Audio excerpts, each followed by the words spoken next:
শিক্ষার্থী তারা ফুটপাতে দাঁড়িয়েছিল, তাদেরকে সত্য বলছে, তারা সরছে সরবার তারা বলছে ফুটপাতে, ভাই ফুটপাতে তো দাঁড়ানোরই জায়গা, ফুটপাতে আপনারা দোকান দিচ্ছেন কেন? তখন ইনস্ট্যান্ট বলছে ফুটপাত চোদাস না যা, এই কথা যখন বলছে ভাই আপনি মুখের ভাষা খারাপ পান করতেছেন, তখন ইনস্ট্যান্ট 6-7 জন মিলে তার গায়ে হাত তোলে, তার হাত পর্যন্ত ভেঙে গেছে, তাকে রাস্তায় ফেলে বন্ধ মারে, একজন নাক ফেটে দিচ্ছে, হাত ভেঙে গেছে, একজন ভার্সিটির গায়ে কিভাবে হাত তোলার সাহস পায় সব ফুটপাত দোকান?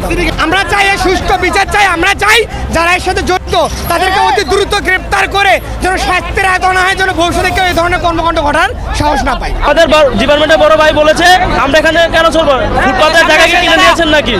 পরে বলে ফুটপাতের জায়গা আমার না, যা এখান থেকে ফুট এমন করে বলে তাদের উপর হাত তুলে।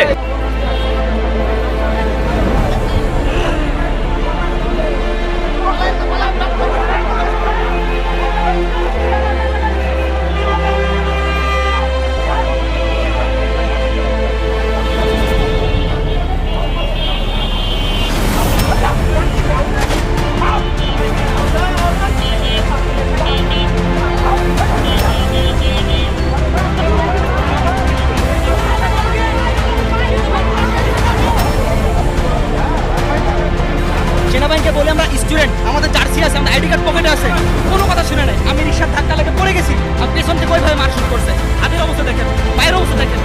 আমি কি মানুষ না কি? আমি তো এরকম ঝামেলা করতে আসি নাই, আমি যে মীমাংসার জন্য আসছি। আমাদের স্যার আসছে, আমাদের বড় ভাইয়ের আসছে, ওখানে আসছি, আমাদের হয়ে মারছে কেন? মারামারির বিচারের জন্য আমরা এখানে এসেছিলাম। এসে আমরা রাস্তার এক সাইডের মধ্যে দাঁড়িয়ে আমরা দোকানকে সেভ করতেছিলাম।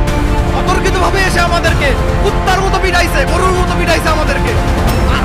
সেনাবাহিনী এসে আমাদেরকে পিটাইছে, আমরা কার্ড শো করছি, আমার পায়ের মধ্যে মারছে। আমি কি বাড়ি খাওয়ার জন্য এখানে আসছি?